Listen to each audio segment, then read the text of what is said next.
Hello students, hope you are studying well. Welcome to Dakshina e classroom. बहुत बहुत बहुत स्वागत है प्यारे बच्चों आपका दक्षिणा ई क्लासरूम चैनल पर। मैं प्रदीप सिंह फिर से आपके साथ हूं आज के पेपर 1 के सॉल्यूशन के साथ एडवांस पैटर्न। तो पेपर स्टार्ट करने से पहले सबसे पहले ऐसा करते हैं प्यारे बच्चों, पेपर एक बार देख लेते हैं। तो ये रहा पेपर आपकी स्क्रीन के साथ।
आई होप आपका पेपर अच्छा ही हुआ होगा।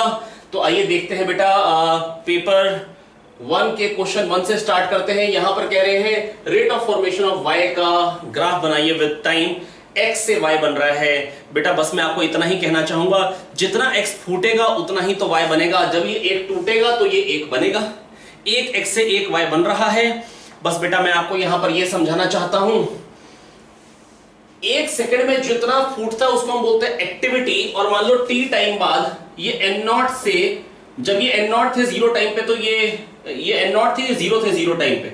अब ये एन हो गए हैं। तो बेटा मैं बस आपको ये कहना चाह रहा हूं, जो फूटने का रेट होगा या जो वाई के बनने का रेट होगा बेटा, वो वही होगा जो एक्स के फूटने का रेट है। जितने एक सेकंड में एक्स फूटेंगे उतने ही वाई बनेंगे।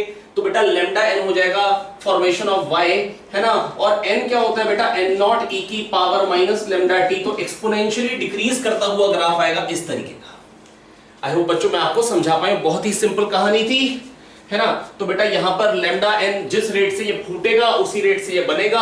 और बेटा इसका जो नंबर होता है वो N equal to N naught e की पावर माइनस लेमडा टी। तो ई की पावर माइनस टी वाला ग्राफ, दैट इज इस तरीके का आंसर आपको मिल जाएगा, which is an option C, है ना। नेक्स्ट क्वेश्चन, चलिए इसको रब करते हैं। ये देखिए रिन सफेदी आ नहीं रही है, वैसे कोई दिक्कत की बात नहीं है। आइए देखिए बेटा, इसके बाद आ गए हम क्वेश्चन नंबर 2 पे। क्वेश्चन नंबर 2 क्या कह रहा है, इलेक्ट्रॉन को जब v पोटेंशियल डिफरेंस से एक्सेलरेट किया तो डी ब्रोगली वेवलेंथ लैम्डा आई। उसी पोटेंशियल डिफरेंस से जब प्रोटॉन को एक्सेलरेट करेंगे तो डी ब्रोगली वेवलेंथ क्या आएगी प्यारे बच्चों। आइए देखते हैं कैसे करेंगे बेटा। जो डी ब्रोगली वेवलेंथ है लैम्डा, वो क्या होगी बेटा, h/mv या h अपॉन √2mk। बेटा mv को मैं कह सकता हूं √2mk। आई होप ये बात समझ में आती, p इक्वल टू √2mk। तो lambda equals to h upon √2mk और काइनेटिक एनर्जी हो जाएगी ev। E चार्ज है, v पोटेंशियल डिफरेंस एक्सेलरेट किया। 1 चार्ज को जब v पोटेंशियल डिफरेंस एक्सेलरेट करते हैं बेटा, पोटेंशियल डिफरेंस होता है 1 चार्ज पे वर्क। पोटेंशियल डिफरेंस क्या होता है, 1 चार्ज पे वर्क। अगर 1 charge delta v potential difference accelerate होता है तो इलेक्ट्रिक फील्ड डेल्टा v के बराबर वर्क करती है। बेटा पोटेंशियल होता है 1 चार्ज की पोटेंशियल एनर्जी, तो q चार्ज की पोटेंशियल एनर्जी हो जाएगी qv, जो उसमें डिक्रीज आएगा, है ना। qv1 थी qv2 हो गई। जो डिक्रीज आएगा Q V1 minus V2 Q delta V, बेटा वही तो होगा जो उस पे वर्क हुआ। मैं फिर से कह रहा हूं बेटा, वन चार्ज की पोटेंशियल एनर्जी V है, क्यू की क्यू V हो गई, तो क्यू V1 थी क्यू V2 हो गई, जो डिक्रीज आया वही वर्क है, क्यू डेल्टा V वर्क है। तो वर्क होता है क्यू डेल्टा V, और डेल्टा V की वैल्यू V दे रखी है। इसके बाद कह रहे हैं अगर इसके बदले ही प्रोटॉन होता तो बेटा लैम्डा डैश आती, और लैम्डा डैश क्या होती, H वही है √2, लेकिन उसका मास को कैपिटल M क्या रखा है ना, और EV वर्क तो सेम है। दैट इज, इसी एक्सप्रेशन को अगर मैं देखूं, कह रहे लैम्डा की टर्म्स बताओ लैम्डा डैश को, तो लैम्डा डैश को √m बाय कैपिटल M से मल्टीप्लाई कर दो, लैम्डा को √m बाय कैपिटल M से मल्टीप्लाई कर दो, लैम्डा डैश आ जाएगा। आप देखिए √m मल्टीप्लाई करेंगे, यहां से M गायब, फिर कैपिटल M लगाना है तो √m से डिवाइड कर दीजिए, which is in option B. चलिए इसके बाद बेटा क्वेश्चन नंबर 3, ये तो बहुत ही भयानक क्वेश्चन है। बेटा कह रहे हैं हाइड्रोजन में जब 4 से 2 इलेक्ट्रॉन जंप करता है तो जो डी ब्रोगली वेवलेंथ तो जो फोटोन एमिट होता है उसकी जो वेवलेंथ है, जब लिथियम में एमिट होता है N2 से N1 में, तो भी बेटा वही हमको एनर्जी मिलती है। मैं फिर से बता रहा हूं, 4 से 2 में जब हाइड्रोजन डीएक्साइड करता है, कह रहे हैं 4 से 2 में, एक्चुअली वो सेकंड लाइन ऑफ बामर कह रहे हैं, फर्स्ट लाइन होती है 3 से 2 में है, सेकंड लाइन होती है 4 से 2 में है, ठीक है। और ये हो गई बेटा हाइड्रोजन में एनर्जी बेटा कितनी रिलीज होगी, आप कह सकते हैं जो एनर्जी इसमें इन्वॉल्व होगी, जो एनर्जी इसमें रिलीज होगी वही इसमें रिलीज होगी, तभी तो वेवलेंथ ऑफ फोटोन बराबर होगी। बेटा जब एनर्जी बराबर होगी फोटोन की तभी तो वेवलेंथ बराबर होगी। बच्चों आ रहा है समझ में, नहीं आ रहा है, समझते रहेंगे ध्यान से, खाली देखने नहीं है वीडियो। तो बेटा यहां से क्या निकल के आ जाएगा, 1/λ is equals to R1² hydrogen के लिए 1/2² माइनस 1/4²। बेटा 1/λ equal to RZ², 1/N1² minus 1/N2²। और इसके लिए क्या आ जाएगा, लिथियम के लिए 1/λ इक्वल्स टू R3² है ना, 1/N1² माइनस 1/N2², जब N2 से N1 में आया। अब बेटा कैसे करें, बेटा R तो काट देते हैं, 3² से ऊपर नीचे मल्टीप्लाई डिवाइड कर दीजिए, तो ये 3² आ जाएगा, और यहां पर जब 3² जाएगा तो बन जाएगा 6², और यहां पर 3² जब जाएगा तो क्या बन जाएगा 12², 4 3 का 12 का square is equals to 3² 1/N1² minus 1/N2², जहां से बड़े आराम से दिख रहा है N2 है 12 और N1 है 6। तो बेटा जब 12 से 6 में आएगा, that is in option D, which is given in option D. आप नोट कर सकते हैं सॉल्यूशन, और चलते हैं हम अगले क्वेश्चन पे, दैट इज क्वेश्चन नंबर 4 पे। बेटा देखिए क्वेश्चन नंबर 4 ये क्या कह रहा है, कह रहा है कट ऑफ वेवलेंथ जो मिल रही है मेरे को एक्सरेज की, वो मिल रही है 10 एंगस्ट्रॉम। तो इलेक्ट्रॉन जो जाके स्ट्राइक करने वाला है ना टारगेट को, तो बेटा वहां पर उसकी डी ब्रोगली वेवलेंथ क्या होगी, इलेक्ट्रॉन की डी ब्रोगली वेवलेंथ क्वेश्चन है। मैं बेटा आपको याद दिला दूं, बेटा ग्राफ तो इस तरीके का आता था, है ना, ये कट ऑफ वेवलेंथ होती थी। तो बेटा कट ऑफ वेवलेंथ जो होती है वो कब मिलती है, जब सारी की सारी एनर्जी, इलेक्ट्रॉन यहां से निकला 0 एनर्जी से, ईवी जो उस पर वर्क हुआ, बेटा अभी समझाया क्यू डेल्टा वी वर्क होता है, तो बेटा ईवी जो उस पर वर्क हुआ प्यारे बच्चों, वो किसके बराबर हो जाएगा, hc/λc, hc/λc। और बेटा hc की वैल्यू बेटा इलेक्ट्रॉन वोल्ट एंगस्ट्रॉम में क्या होती है, 12400, क्या होती है प्यारे बच्चों 12400, आपसे कह रहा हूं 12400/10, तो ये 1240 आ जाएगा। अगर ये इलेक्ट्रॉन वोल्ट में है तो जूल में कन्वर्ट करने के लिए E से मल्टीप्लाई कर दिया, तो बेटा E तो कट जाएगा, तो यहां से मेरे पास पोटेंशियल डिफरेंस आ गया, जो कि बेटा कितना निकल के आ रहा है 12400/10, दैट इज 1240 आ गया।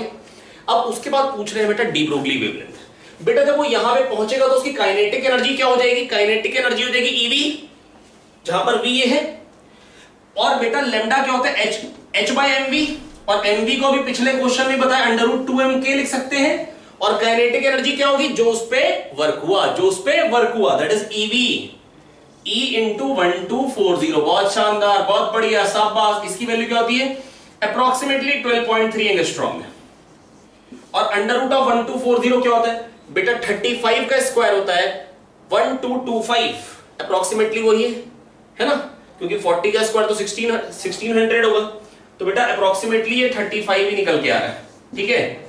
और मेरे को उससे मतलब, क्योंकि ऑप्शंस दूर दूर के, तो मेरे को एग्जैक्ट वैल्यू पे पहुंचने का कोई खास मूड नहीं है, ये इसका ट्रिपल है, तो 1/3 0.3 टाइप का आंसर होना चाहिए। 0.3 या उसके करीबी जो है बेटा वो यहाँ पे केवल 0.3 है, और उसके बाद तो 3 है आंसर। तो दिख रहा है बेटा 1 से कम ही है, और 1 से कम तो एक ही ऑप्शन में है। बहुत इजीली हम सॉल्व कर पाए। दिखने में एक भयानक कैलकुलेशन, पर एक्चुअली बहुत आसान। पर याद क्या होनी चाहिए, h/√2me की वैल्यू 12.3 है ना। तो आइए देखिए बेटा ये याद रखना आसान है। 12.3 मैं जानता हूं ये एग्जैक्ट नहीं, पर ये 1 2 3 याद रखना आसान होता है। मैंने क्लास में भी आपको यही बोला था कि ऑप्शंस ऐसे नहीं मिलेंगे। अब बेटा अगले क्वेश्चन फिर से एक्सरेज पे ही है। कह रहे हैं ये लैम्डा m है, पहली वाली जो कैरेक्टरिस्टिक वेवलेंथ है, दूसरी वाली 2.5 लैम्डा m है। अब देखो होता क्या है ना, जब बच्चों ने पहले एक क्वेश्चन किया हो, अगर वैसा ही क्वेश्चन आ जाए तो मन में अपने ना पुराना क्वेश्चन घूम रहा होता है कि वहां पर क्या था, ऐसा नहीं सोच रहे। अब ये क्वेश्चन तो एक्चुअली आप लोगों ने पहले कर रखा है, सबकी सारी की सारी किताबों में, बस थोड़ा सा चेंज करके दे दिए। जब किताबों में होता है तो ये लैम्डा m होता है, ये 2.5 लैम्डा m होता है, और बीच में कुछ और वेवलेंथ कह देते हैं। पर बेटा मैं ये कहना चाह रहा हूं, पूछ रहे अब क्या पड़ेगा फर्क जब मैं एक्सेलरेटिंग पोटेंशियल को v से v/3 कर दूं। एक्चुअली एक्सेलरेटिंग पोटेंशियल जो v था उसको बेटा कह रहे हैं u था, इन्होंने क्वेश्चन में कह रहे हैं u/3 कर दिया। बेटा मेरे को इतना पता है कि जो ग्राफ आएगा वो तो इसी नेचर का आएगा ना, इसी नेचर का ग्राफ ना तो ये है ना ये है ना ये है, खाली यही ऑप्शन में ऐसा ग्राफ है, तो ग्राफ तो इसी नेचर का ही मिलेगा। ग्राफ तो प्यारे बच्चों इसी नेचर का ही मिलेगा ना, ग्राफ तो इसी नेचर का आता है एक्सरेज का। अगला, फास्ट न्यूट्रॉन्स को स्लो करने के लिए बेटा अगर इलास्टिक कोलिजन हो, है ना, तो बेटा अगर इलास्टिक कोलिजन हो, सेम मास की चीजें हो, तो बेटा वेलोसिटी इंटरचेंज हो जाती है। तो बेटा ऐसी चीज से पास करा दो which is rich in hydrogen, क्योंकि हाइड्रोजन का मास और न्यूट्रॉन का मास बराबर होता है। न्यूट्रॉन रुक जाएगा, हाइड्रोजन चलने लग जाएगा। तो ऐसे आप चीज से पास कराओ the thing which is rich in hydrogen, the thing which is rich in hydrogen। I hope बच्चों मैं आपको समझा पाया, बहुत ही सिंपल बात थी। आइए बच्चों देखते हैं क्वेश्चन नंबर 7। देखिए बहुत ही सिंपल सादा क्वेश्चन है। T1 टाइम पे एक्टिविटी है R1, T2 टाइम पे है R2। बेटा जीरो टाइम वो टाइम है जो आप चूज कर रहे हो, जहां से जीरो टाइम कोई भगवान ने नहीं बना के दिया। अब जीरो टाइम है और जीरो टाइम पे n0 है, तो बेटा जिस टाइम पे आपने मान लिया जीरो और आपने कहा n0, तो t टाइम बाद होती है n0 e की पावर माइनस लैम्डा t। जो नंबर ऑफ न्यूक्लियाई बच जाते हैं दैट आर n0 e की पावर माइनस लैम्डा t। लिखिए यहां देता हूं n = n0 e की power minus lambda t। Lambda से मल्टीप्लाई कर दीजिए, ये हो गई लैम्डा n एक्टिविटी। r से डिनोट करो या a से डिनोट करो, ये इनिशियल एक्टिविटी e की पावर माइनस लैम्डा t। ये t टाइम है जिस टाइम पे आपने जीरो माना है, उसके बाद कितना टाइम हो गया। तो बेटा अगर मैं इसको जीरो टाइम कह दूं तो R2 हो गया, R2 कितने टाइम बाद की बात हो गई, तो R2 = R1 e की पावर माइनस लैम्डा t। अब कितना टाइम हो गया, T1 से T2 पहुंच गए, तो T2 - T1 टाइम आ गया। तो यहां पे T2 - T1 आ गया, है ना। आई होप बेटा मैं आपको समझा पाया, बहुत ही सिंपल बात कह रहा हूं। इसको मैंने जीरो टाइम कह दिया, तो ये वाला जो टाइम हो गया T2 वो हो गया T2 - T1 टाइम बाद की बात कर रहे हैं। T1 के कितनी देर बाद T2, 2 सेकंड को अगर मैंने जीरो कह दी तो 5 सेकंड हो गया, 3 सेकंड। 5 सेकंड वाले टाइम को हम क्या रिप्रेजेंट करेंगे, फिर 3 सेकंड्स। आई होप बच्चों मैं आपको समझा पाया, बहुत ही सिंपल बात है। ये बन जाएगा e की पावर लैम्डा T1 - T2, है ना, विच इज इन ऑप्शन डी। ठीक है, ये हो गया बेटा मेरा क्वेश्चन नंबर 7। चलते हैं क्वेश्चन नंबर 8 पे। ये आ गया क्वेश्चन नंबर 8। अरे ये तो बहुत ही भयानक खतरनाक क्वेश्चन आपके सामने है। रो = अल्फा। वैसे बेटा ऐसे टुच्चे क्वेश्चन तो मेंस में भी कई बार पूछ लिए जाते हैं, है ना, और ये आपकी बिल्कुल तैयारी रहनी चाहिए ऐसा क्वेश्चन करने के लिए। अगर कैपिटल R रेडियस है मान लो स्फीयर का, तो स्मॉल r डिस्टेंस पे अगर मेरे को बतानी है फील्ड, तो बेटा पहले तो मेरे को E.ds का समेशन, क्योंकि सिमेट्रिक है r के साथ साथ, तो E × 4πr² बन जाएगा। क्यों, क्योंकि बेटा E.ds जो बनेगा E ds cos 0। अगर यहां पर लूंगा बेटा, जैसा यहां पे फील्ड आएगी वही यहां पे, क्योंकि चार्ज स्फेरिकली डिस्ट्रीब्यूटेड है हर एक r पे, मतलब एक पर्टिकुलर चार्ज डेंसिटी है। तो बेटा एक सारे के सारे खूब सारे हॉलो स्फीयर्स हैं जिसपे चार्ज डेंसिटी अलग अलग है, लेकिन हर एक हॉलो स्फीयर पे जो डेंसिटी है वो कांस्टेंट है। तो बेटा ये खूब सारे हॉलो स्फीयर्स हैं, और हॉलो स्फीयर में फील्ड रेडियली आउटवर्ड होती है, और जितनी इस r पे इधर होगी उतनी ही इस r पे इधर होगी। तो E.ds का summation E ds cos 0, ds का समेशन हो जाएगा 4πr²। Charge enclosed by ε0। तो बेटा खाली मुद्दे की बात है, चार्ज इनक्लोज्ड बताओ और सवाल सॉल्व करो। अब कैसे करें, r पे चार्ज डेंसिटी अगर अल्फा r है तो x पे क्या होगी, अल्फा x। 4 पाई एक्स स्क्वायर dx, मैंने x पे मान लो छोटा सा dx थिकनेस ले ली, ये x है मान लो और ये dx थिकनेस, तो एरिया इंटू थिकनेस हो गई वॉल्यूम। बेटा वन वॉल्यूम पे ये चार्ज है तो 4 पाई एक्स स्क्वायर dx पे चार्ज ही हो गया, वन वॉल्यूम का चार्ज ये हो गया प्यारे बच्चों, वन वॉल्यूम का चार्ज है ना, और ये क्या हो गई छोटी सी वॉल्यूम। क्यों मेरे को रो डीवी के इंटीग्रेशन में जाना पड़ रहा है, क्योंकि बेटा वन वॉल्यूम पे रो तो वी वॉल्यूम पे रो वी तो तब कह सकता हूं जब रो कांस्टेंट हो, एक सेकंड में वी चलेगा टी टाइम में वीटी तो तब कह सकते हैं जब वेलोसिटी कांस्टेंट हो। जब वेलोसिटी कांस्टेंट नहीं होती है मेरे प्यारे बच्चों तो वहां पर हम क्या करते थे वी डी का इंटीग्रेशन, यहां पर रो कांस्टेंट नहीं है तो क्या करना पड़ेगा रो डीवी का इंटीग्रेशन, है ना। तो ये रो ये डीवी इसका इंटीग्रेशन करना है 0 से r तक टू कैलकुलेट चार्ज एनक्लोज्ड, ठीक है, जो कि कितना निकल के आ रहा है प्यारे बच्चों चार्ज एनक्लोज्ड बताएंगे जरा, शाबाश बहुत बढ़िया। ये आ गया 4 पाई अल्फा एक्स क्यूब का इंटीग्रेशन r की पावर 4 बाय 4, 4 की झंड हो गई, बचा गया पाई अल्फा r की पावर 4। यहां पर जब पुट करेंगे आप पाई अल्फा r की पावर 4 तो ये आर स्क्वायर की झंड हो जाएगी, यहां पे बचेगा आर स्क्वायर, बहुत बढ़िया, पाई पाई भी कट जाएगा, पाई पाई का हिसाब होगा, है ना। और ये क्या आ गया alpha r square by 2 epsilon naught, ये 4 epsilon naught, alpha r square by 4 epsilon naught which is in option B. Very good, बहुत शानदार। क्वेश्चन नंबर 9, ए से बी पे एक चार्ज पार्टिकल आ रहा है जिसका नाम है क्यू, है ना, मतलब चार्ज क्यू है। बेटा इलेक्ट्रिक फील्ड का वर्क बताना है, work done by electric field when particle moves from A to B.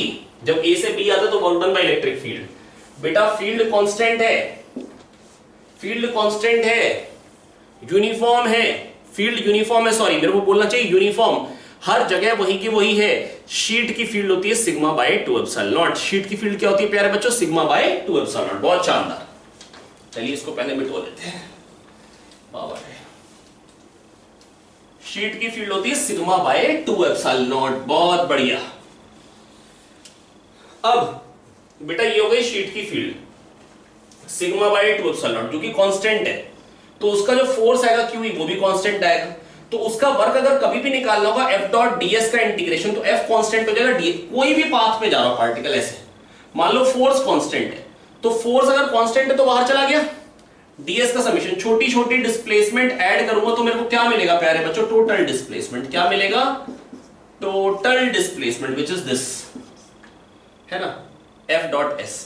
तो यहां पे क्या देगा बेटा, यहां पर डिस्प्लेसमेंट वेक्टर क्या देगा ये, तो बेटा सिग्मा बाय 2 एप्सिलॉन नॉट उधर है, फील्ड इनटू चार्ज फोर्स उधर है ना, एफ उधर को हो गया, और डिस्प्लेसमेंट क्या हो जाएगी ये x2 ये x1, बेटा x कोऑर्डिनेट ये ओरिजिन है, ये x2 ये x1, तो ये x2 माइनस x1, तो डिस्प्लेसमेंट का मैग्नीट्यूड x2 माइनस x1, पर बेटा फोर्स उधर को है डिस्प्लेसमेंट इधर को, तो cos 180, cos 180 क्या हो जाएगा माइनस fs cos 180, तो sigma bye 2 epsilon not into q into x1 minus x2, तो x1 माइनस x2 ऑप्शन ढूंढेंगे, sigma bye 2 epsilon not into q x1 minus x2 option A. अगले क्वेश्चन पे चलेंगे, बहुत शानदार, माइनस लेमडा चार्ज डेंसिटी का infinite होलोस्फीयर एक, plus lambda charge density का इनफाइनाइट होलोस्फीयर दूसरा, बीच में एक चार्ज घूम रहा है, कैसे घूम रहा है बच्चों, है ना। चलिए आइए देखिए, थोड़ा सा हंस लेंगे, आइए काम की बात पे फिर से चलते हैं आगे। Lambda by 2 epsilon naught R field हो गई, बहुत बढ़िया, बहुत शानदार, ये हो गई फील्ड, फील्ड इनटू चार्ज हो गया फोर्स, बहुत बढ़िया, फोर्स आ गया, और फोर्स किसके बराबर होते हैं mv स्क्वायर ओवर r के, और यहां से r को आप काटेंगे गुस्से में आके और v निकाल लेंगे under root lambda Q upon 2 pi epsilon naught m, under root lambda Q upon 2 pi epsilon naught m which is in option A, है ना। और ये हो गए हमारे वन ऑप्शन करेक्ट क्वेश्चन खत्म, और इसके बाद चलते हैं आगे इंटीजर टाइप क्वेश्चन पे।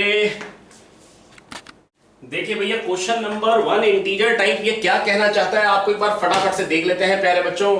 ये कह रहा है कि अगर चार्ज पार्टिकल है जिसके पास इनिशियल वेलोसिटी v नॉट इधर को है, electric field uniform x direction में है, कितने टाइम बाद वेलोसिटी उसकी 2v नॉट हो जाएगी, क्योंकि इलेक्ट्रिक फील्ड उसको खींचेगी तो वो कुछ ऐसे जाएगा, जैसे पत्थर को फेंकते ग्रेविटी नीचे को खींचती तो कुछ ऐसे जाता है, तो वैसे ही यहां पर भी पैराबोलिक पाथ 2v नॉट कितनी देर बाद हो जाएगी। बेटा मैं तो बस आपको इतना ही समझा सकता हूं कि अगर इधर को v नॉट है तो इधर को तो चेंज होगी नहीं, कहते ग्रेविटी फ्री स्पेस है, ठीक है, तो इधर को क्या हो जाए ताकि 2v नॉट बन जाए, है ना, टोटल 2v नॉट चाहिए, तो ये √3v नॉट, बेटा 1 और √3 का √1² प्लस √3² तभी √4 बनेगा।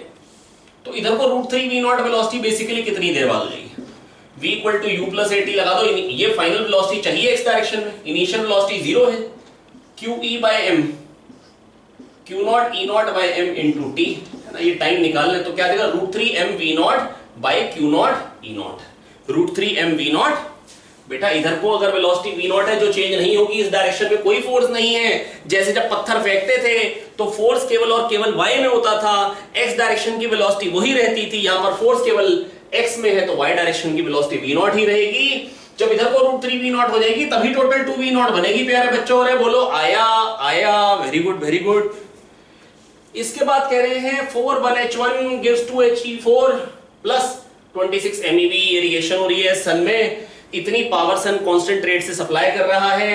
बताइए कितनी देर बाद सन खत्म हो जाएगा, बुझ जाएगा, है ना। और सन में कितने किलोग्राम हाइड्रोजन है ये भी दे रखा है।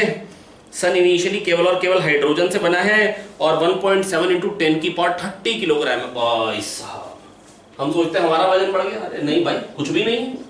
तो 1.7 इंटू 10 की पावर 33 ग्राम हो गई, है ना।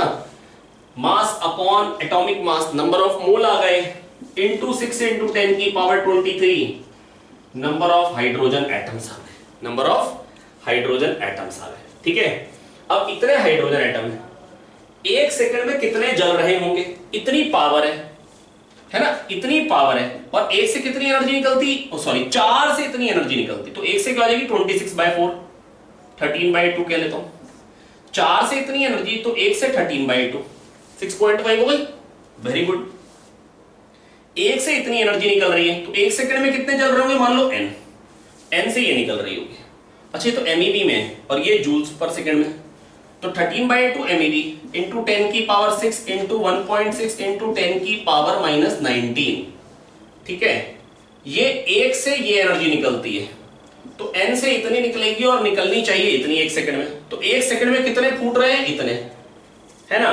तो t सेकंड्स में कितने फूट जाएंगे, n इंटू टी,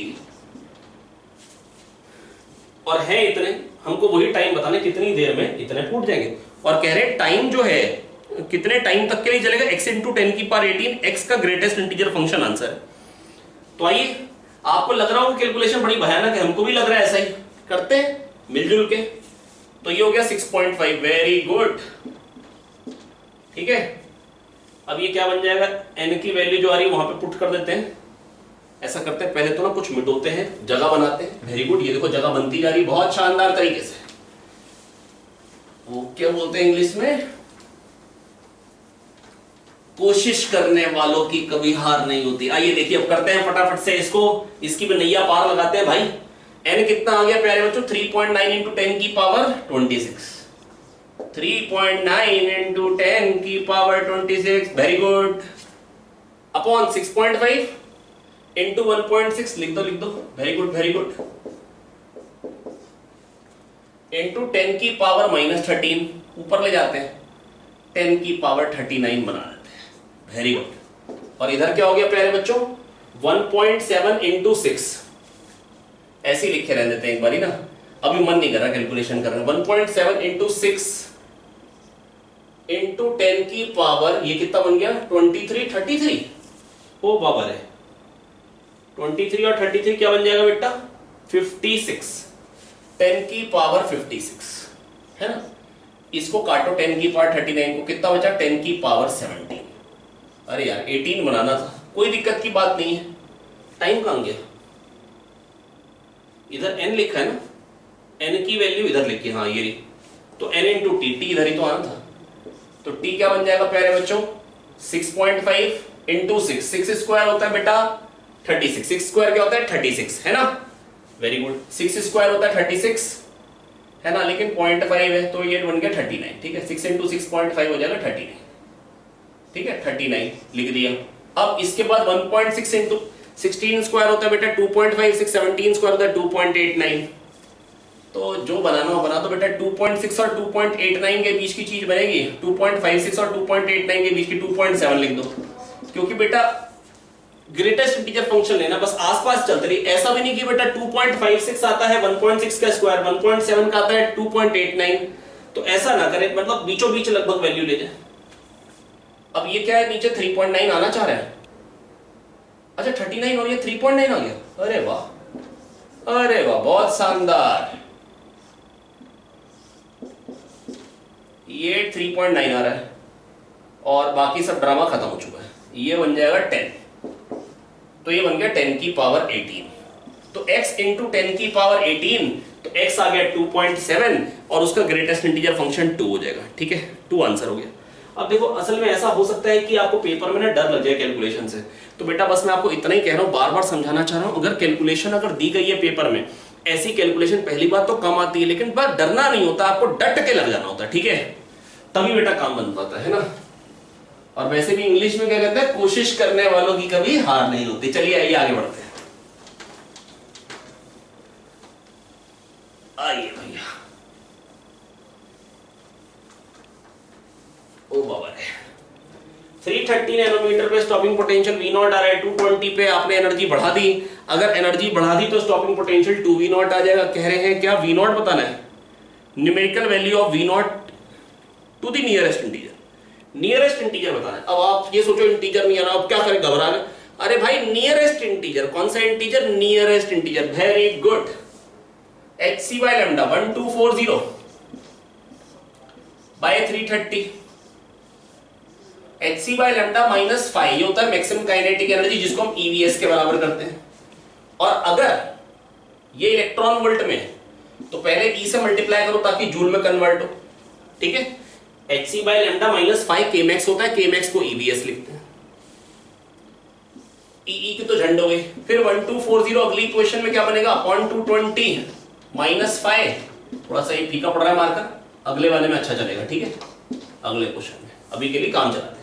तो V0 इक्वल टू, आइए इसी में ट्राई करते हैं, V0 इक्वल टू क्या आ गया बेटा, बेटा दिस माइनस दिस कर रहे हैं, 1240, अच्छा 0 काटो ना, ये क्या लेके चल रहे साथ में, अच्छा इसको 11 इंटू 2 कह सकते हैं, बिल्कुल कह सकते हैं, माइनस 124 अपॉन 11 इंटू 3। अब देखो हमको पता है नियरेस्ट इंटीजर की बात करें, 11 का स्क्वायर 121 होता है, पर हमको तो 124 भी 11 का स्क्वायर ही लग रहा है, आपको मन करके 11 पॉइंट समथिंग लिख लेना, मेरा टाइम, मेरे पास इतना टाइम है ना। अभी क्या बन जाएगा, 1/3 माइनस 2/6, 1/6, तो 11/6, नियरेस्ट इंटीजर क्या हो जाएगा बेटा, 2, नियरेस्ट इंटीजर पूछा था, सिंपल मक्खन, बहुत अच्छा, बहुत शानदार, बहुत बढ़िया, आसान सी कैलकुलेशन। अगले क्वेश्चन पे चलते हैं, आइए देखते हैं क्वेश्चन नंबर 4, इसमें क्या कह रहे हैं बेटा, क्वेश्चन नंबर 4 में कह रहे हैं प्यारे बच्चों, कह रहे हैं एक प्रोटॉन को हम कन्फाइन कर सकते हैं एक न्यूक्लियस में, assume that a particle cannot be confined to a spherical volume of diameter less than d Broglie wavelength, कह रहे हैं उसकी d Broglie wavelength से कम में आप उसको कन्फाइन नहीं कर सकते, मतलब उस d Broglie wavelength से ज्यादा हो सकती है, जैसे d Broglie wavelength ये कह रहे हैं, इसमें ये इस वॉल्यूम में कन्फाइन हो सकता है, पर ऐसा नहीं हो सकता कि डी ब्रोगली वेवलेंथ बड़ी हो और जो डायमीटर हो वो छोटा हो, ऐसा पॉसिबल नहीं है कह रहे हैं। तो कह रहे हैं बताइए, क्वेश्चन कह रहा है बताइए what is the minimum kinetic energy. तो बेटा मिनिमम काइनेटिक एनर्जी का मतलब यही हुआ जितनी बेटा मोमेंटम होता है h बाय लैम्डा, तो जब लैम्डा मैक्सिमम होगा, जब लैम्डा मैक्सिमम होगा, जब लैम्डा मैक्सिमम होगा तो मोमेंटम मिनिमम हो जाएगा, काइनेटिक एनर्जी मिनिमम हो जाएगी, ठीक है। तो बेटा बस मैं आपको ये कहना चाह रहा हूं, काइनेटिक एनर्जी होती है p²/2m, है ना। अब p²/2m ये क्या हो जाएगा, h बाय लैम्डा का स्क्वायर, है ना, 6.6 का स्क्वायर इंटू 10 की पावर -68/2m, है ना, p²/2m। अच्छा p क्या होगा, h बाय लैम्डा, अच्छा लैम्डा तो यानी लैम्डा है डायमीटर, और डायमीटर क्या दे रखा है प्यारे बच्चों इस क्वेश्चन में, डायमीटर दे रखा है इन्होंने 10 की पावर -14 मीटर, तो ये आ जाएगा 10 की power minus h by lambda, lambda तो फिर मैंने डायमीटर के बराबर ही ले लिया, लैम्डा मैक्सिमम लूंगा तभी मोमेंटम मिनिमम आएगा, तो 10 की पावर -28 उसका स्क्वायर आ गया, ये h बाय लैम्डा स्क्वायर हो गया बाय 2m। अच्छा मास क्या है बेटा, मास है प्रोटॉन है आई बिलीव, यहाँ पे क्वेश्चन में क्या रखा था पार्टिकल, अच्छा फिर उसका मास के बारे में क्या रखा है, assume that a particle cannot be confined to a spherical volume less than diameter, find the minimum, अच्छा प्रोटॉन ही है ना, तो प्रोटॉन तो मास क्या होगा 1.6 into 10 की पावर -27 kg। तो बेटा देखो अब मेरी बात सुनो ध्यान से, इसका आंसर 0 और 8 दोनों गिवन थे। 0 क्यों था? क्योंकि अगर आप ध्यान से देखेंगे तो जूल्स में निकालेंगे तो ये बेटा 10 की पावर माइनस क्या बन गया 27, 28, 55, तो 10 की पावर माइनस 13 टाइप का बच रहा है। दैट इज 1 से छोटी वैल्यू जिसका ग्रेटेस्ट इंटीजर फंक्शन क्या आएगा 0, इसलिए 0 पे सही नंबर थे। लेकिन अगर कोई एमईवी में निकाल ले एनर्जी, जो कि हम न्यूक्लियर फिजिक्स में इन जनरल निकालते हैं, तो फिर आंसर 8 पॉइंट समथिंग आएगा, इसलिए 8 वाला ऑप्शन भी करेक्ट दिया। तो बेटा ये आ गई जूल्स में। हालांकि क्वेश्चन में मेंशन होना चाहिए था कि हमको जूल्स में निकालना है या एमईवी में, नहीं मेंशन था, इसीलिए दो ऑप्शन के लिए, दोनों के लिए सही मार्क्स दिए गए। तो बेटा देखिए 6.6 का स्क्वायर, 6.5 का स्क्वायर क्या होता है अभी बताया था मैंने आपको, 6 7 42.25, 6.6 का थोड़ा सा बड़ा होगा। आपको जो भी लेना है अप्रोक्सीमेट निकालना है, 43 मान लीजिए, है ना, और नीचे क्या आ गया 1.6 इंटू 2 3.2 आ गया, ठीक है। और ये क्या बन जाएगा, या तो 2 से डिवाइड कर दीजिए तो क्या बन जाएगा ये 21.5 और फिर 1.6 है, तो बेटा 1.6 10 जा 16 होता है, 16 के बाद क्या बचा, या चलिए कर लेते हैं 16 1 जा 16 है ना, 5 इधर गया, 16 3 जा 48 है ना, 13 पॉइंट समथिंग में आ रहा है, 13 पॉइंट समथिंग में आ रहा है। और 10 की पावर क्या बन गया है 10 की पावर माइनस 13, ठीक है। अब अगर मेरे को इसको इलेक्ट्रॉन वोल्ट में करना है तो 1.6 इंटू 10 की पावर माइनस 19 से डिवाइड करना पड़ेगा। अब मेगा इलेक्ट्रॉन वोल्ट में करना है तो 10 की पावर 6 से एक और डिवाइड करना पड़ेगा, ये सब पड़ गया। अब 13 अपॉन 1.6 आ चुका है, तो ये क्या बन जाएगा बेटा 130/16, 130/16 है ना। और इसके ग्रेटेस्ट इंटीजर फंक्शन की बात कर रहे हैं, ये आ गया 65/8, 8 8 जा 64, 8 पॉइंट समथिंग, तो ग्रेटेस्ट इंटीजर फंक्शन क्या आ जाएगा प्यारे बच्चों 8। आई होप मैं आपको समझा पाया हूं। बस बेटा मुद्दे की बेटा बाकी तो कैलकुलेशन करके इसलिए दिखा रहा हूं ताकि आपको ऐसा ना लगे कि कैलकुलेशन हो नहीं सकती है, बस दे दी गई है। तो प्यारे बच्चों बस मैं आपको इतना समझाना चाह रहा हूं कि यहां पर मेरे को कहा गया था डी ब्रोगली वेवलेंथ या तो उसके बराबर हो सकती है या उससे छोटी, तो बेटा मैक्सिमम डी ब्रोगली वेवलेंथ हो जाएगी तो h बाय लैम्डा से मोमेंटम मिनिमम आ जाएगा, p²/2m से काइनेटिक एनर्जी मिनिमम आ जाएगी। आई होप मैं आपको समझा पाया। चलिए बढ़ते हैं अगले क्वेश्चन पे।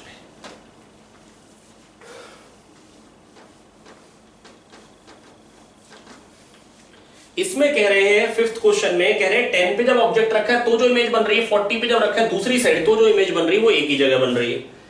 इससे इमेज बनेगी मान लो इधर, और ये मान लो पोल से फोकस के बीच में होगा तो इससे इमेज बन जाएगी इधर, तो दोनों में सेम पोजीशन पे, इधर से v पे। तो इसके लिए लगाइए 1/v minus 1/u equal to 1/f, u और v दोनों नेगेटिव साइड पे, तो minus 1/v minus 1/10 that is plus 1/10 is equals to 1/f। और इसके लिए क्या आएगा बेटा 1/v, ये पॉजिटिव साइड पे हो गया। इस वाले केस के लिए जब ये ऑब्जेक्ट है तो इसके लिए v क्या आ जाएगा बेटा पॉजिटिव साइड, तो 1/v माइनस 1/u, अब ये नेगेटिव साइड पे इंसिडेंट रेज से अपोजिट डायरेक्शन में, तो plus 1/40 is equals to 1/f। Focal length पूछी गई है, ऐड कर दीजिए, तो 2/f क्या निकल के आ जाएगा 2/f is equals to 1/10 plus 1/40। जो कैलकुलेशन आपको बड़े अच्छे से सिखाई गई है क्लासेस में, 40 40/4 40/5 8 आ जाएगा। f कितना आ जाएगा प्यारे बच्चों इंटू 2 16। आप जैसे मर्जी कैलकुलेशन कर सकते हैं। This was the answer. 6 metre radius की डिस्क है, हर तरफ से लाइट डाली जा रही है, तो और ये 3 मीटर ये चीज है। आपसे कह रहे हैं बताइए शेडो कितनी बनेगी। देखो जब इधर से लाइट आएगी तो इधर पहुंच जाएगी, जब इधर से 90 डिग्री पे आएगी तो थीटा सी पे, बस ये आ गई शेडो। जब इधर से 90 डिग्री पे तो थीटा सी तक तो लाइट पहुंच सकती है, उसके बाद और साइन थीटा सी कितना आएगा प्यारे बच्चों 1/म्यू। म्यू कितना गिवन है क्वेश्चन में, म्यू गिवन है 5/3 या 4/5, सॉरी ये गिवन है 5/4, 1.25 गिवन है बेटा। म्यू की वैल्यू गिवन है 1.25 दैट इज 5/4, तो 5/4 तो sin थीटा सी आ जाएगा 4/5 दैट इज 53 डिग्री। अब अगर ये 53 डिग्री है तो मान लीजिए ये डिस्टेंस जो है x है, तो tan थीटा सी x अपॉन 3, और tan 53 क्या होता है 4/3, तो x आ गया 4, x कितना आ गया प्यारे बच्चों 4, तो 4 मीटर अंदर तक, तो 6 मीटर तो ये था, 4 मीटर अंदर तक लाइट चली गई, तो 2 मीटर पे नहीं जा पाई।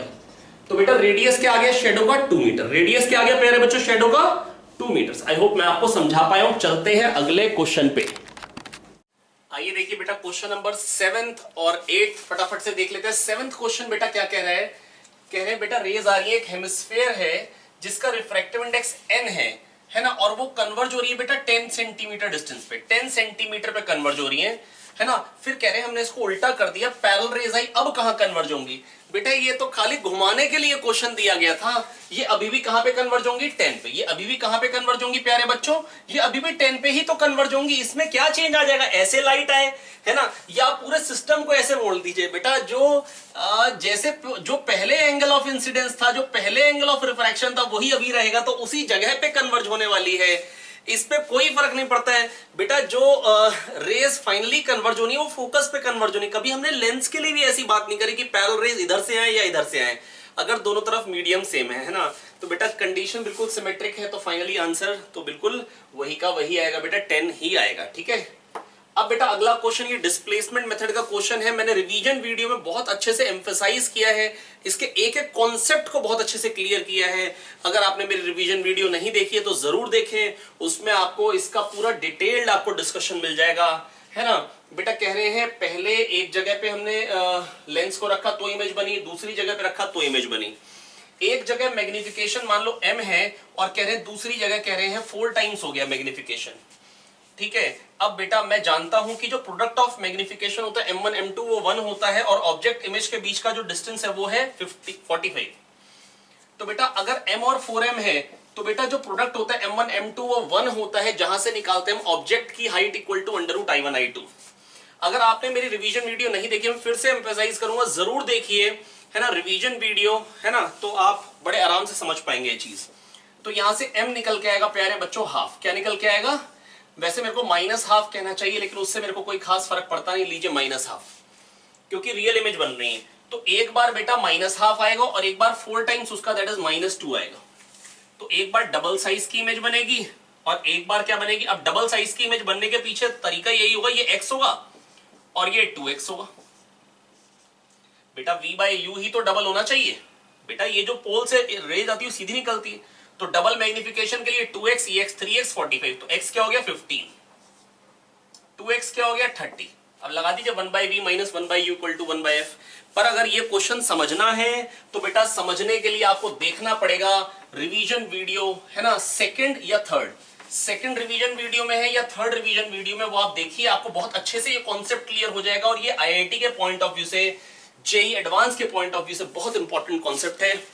मैं फिर बता दे रहा हूं कि बेटा एक कंडीशन में कह रहे हैं जो मैग्निफिकेशन आ रहा है, दूसरी कंडीशन में 4 टाइम्स आ रहा है, प्रोडक्ट होता है 1, तो वहां से m की वैल्यू आ गई बेटा -हाफ और एक बार आ जाएगी -2। ठीक है, 4 टाइम्स उसका। तो डबल मैग्निफिकेशन का मतलब है कि जो इमेज का डिस्टेंस होना चाहिए प्यारे बच्चों वही डबल होना चाहिए, तभी तो ऐसा होगा। ये अगर ये 2x होगा तभी तो हाइट ऑफ इमेज जो होगी वो हाइट ऑफ ऑब्जेक्ट की डबल बनेगी। आप समझिए ये सिमिलर ट्राइंगल है, ये 2x तो ये 2h, ये h, है ना, तभी ये 2h आएगा, तभी मैग्निफिकेशन डबल होगा, तभी हाइट ऑफ इमेज डबल होगी। अब 1/v - 1/u 1/f लगाइए, 1/v, अब ये 2x, अच्छा 3x 45 है तो x हो जाएगा 15, 3x हो गया 45, x हो गया 15, 1/v, v हो गया 30 क्योंकि 2x है, -1/u = 1/f।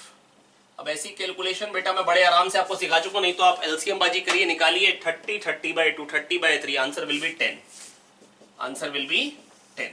आई होप मैं आपको समझा पाया हूं। चलते हैं अगले क्वेश्चन पे, थकने की जरूरत नहीं है, आखिरी 2 सवाल आपके साथ हैं, पेपर 1 खत्म हो जाएगा। आइए देखते हैं बेटा, इनके बीच में फोर्स ऑफ इंटरेक्शन बताना है कितना होगा। बेटा ये λ2 चार्ज डेंसिटी की है, L लेंथ की है, ये λ1 चार्ज डेंसिटी की है, इनफाइनाइट लेंथ की है, फोर्स बताना है हर जगह बेटा। इससे जो फील्ड होती है x डिस्टेंस पे λ/2πε0x होती है, हर x पे अलग अलग है, तो x पे छोटे से dx के लिए मान सकता हूं कोई चेंज नहीं आएगा फील्ड में, ये जो है ये dx है। अब बेटा मैं बस आपको यही कह सकता हूं λ1/2πε0x, ये हो गई फील्ड λ2 dx, बेटा 1 लेंथ पे चार्ज λ2 होता है, dx पे λ2 dx, इसका इंटीग्रेशन करना पड़ेगा r0 से लेके r0 + l तक। और आंसर मिल जाएगा λ1 λ2 upon 2 pi epsilon naught ln x ln r0 plus l minus ln r0, that is ln r0 plus l upon r0, है ना। और हमको क्या रखा था upon n pi epsilon naught, तो n क्या होगा, n होगा 2। n क्या होगा प्यारे बच्चों, 2। बहुत ही सिंपल क्वेश्चन था। Question number 10, last question. इसमें रोटेशन का थोड़ा सा यूज होना है, और ये क्वेश्चन में रोटेशन के इलस्ट्रेशन में करा चुका हूं आपको। बेटा इस पे फोर्स आएगा ऐसे, जब ये आगे भी बढ़ेगा तो फोर्स हमेशा इसी पॉइंट से पास करने वाला है, इसलिए इस पॉइंट के अबाउट नेट टॉर्क 0 होगा। मान लो ये P पॉइंट पे रखा हुआ चार्ज, इसके अबाउट नेट टॉर्क 0 होगा, क्योंकि फोर्स हमेशा यहीं से पास कर रहा है। टॉर्क 0 तो एंगुलर मोमेंटम कंजर्व होगा। मिनिमम डिस्टेंस तो तब होगा जब वेलोसिटी परपेंडिकुलर हो जाएगी, क्योंकि जब तक वेलोसिटी का कंपोनेंट उसकी तरफ को होगा लाइन ज्वाइनिंग के लॉन्ग, तब तक डिस्टेंस घटेगा। और उसके बाद बेटा जब वेलोसिटी का कंपोनेंट उससे अवे हो जाएगा तो डिस्टेंस बढ़ने लग जाएगा। तो प्यारे बच्चों जब 90 होगा तभी मिनिमम डिस्टेंस होगा, क्योंकि उससे पहले एक्यूट एंगल है, उसके बाद R और V में जो एंगल आ रहा है, पहले R और V में जो एंगल है, सॉरी R वेक्टर इधर है, V वेक्टर इधर है, बीच में एंगल ऑब्ट्यूस है। जब R डॉट V नेगेटिव होता है तो बीच का डिस्टेंस घटता है, क्योंकि बेटा वेलोसिटी का कंपोनेंट उसकी तरफ को आ जाता है। बाद में R और V, R vector dot V vector positive है, मतलब V का कंपोनेंट पोजीशन वेक्टर के अलोंग है, तो वो दूर जा रहा है। जब 90 होगा तो मिनिमम डिस्टेंस होगा। तो बेटा यहां पर पहले लगाएंगे angular momentum conservation mu into D, इस डिस्टेंस को d कहा गया है, mu इंटू डी, और दूसरी इक्वेशन mv इंटू, मतलब सॉरी ये एंगुलर मोमेंटम कंजर्वेशन लगाया बराबर mv इंटू आर। यहां पे आके मान लो जब 90 डिग्री पे तो वेलोसिटी v हो गई, तो यहां से बेटा एक इक्वेशन आ गई ud बराबर vr। दूसरी equation loss in kinetic energy half mu square, sorry minus v square, loss in kinetic energy equal to gain in potential energy k q q by r। ठीक है, बस दो इक्वेशन, दो variable, खत्म। आइए ऊपर पहले आपको चमका के दिखाया जाए ऋण सफेदी। आखिरी बार देख लीजिए इस पेपर के सॉल्यूशन में, फिर देखने को मिले ना मिले। चलिए आइए बच्चों देखते हैं। तो यहां पर बेटा क्या निकल के आ रहा है, क्यू क्यू की वैल्यू मेरे को दे रखी है इन्होंने क्वेश्चन में 4 pi epsilon naught mu square D. Put करेंगे इस वाली इक्वेशन में क्यू क्यू की वैल्यू k है 1/4 पाई एप्सिलॉन नॉट, यहां लिख देता हूं, अपॉन r। क्यू क्यू की वैल्यू है 4 pi epsilon naught mu square D equal to, इधर क्या था, हाफ mu square minus v square. v square क्या हो जाएगा प्यारे बच्चों, v स्क्वायर हो जाएगा u square d square by r square. बहुत शानदार तरीके से u स्क्वायर काट चुके हैं, ये देखिए बहुत शानदार। m को काट चुके हैं, बहुत शानदार। 4 पाई एप्सिलॉन नॉट की झंड हो गई, बहुत शानदार। तो आके आ जाएगा प्यारे बच्चों r square minus D square is equals to, यहां पे r ऊपर आएगा, आर डी 2rd, तो ये क्या बन जाएगा r square minus 2rd minus D square equal to 0।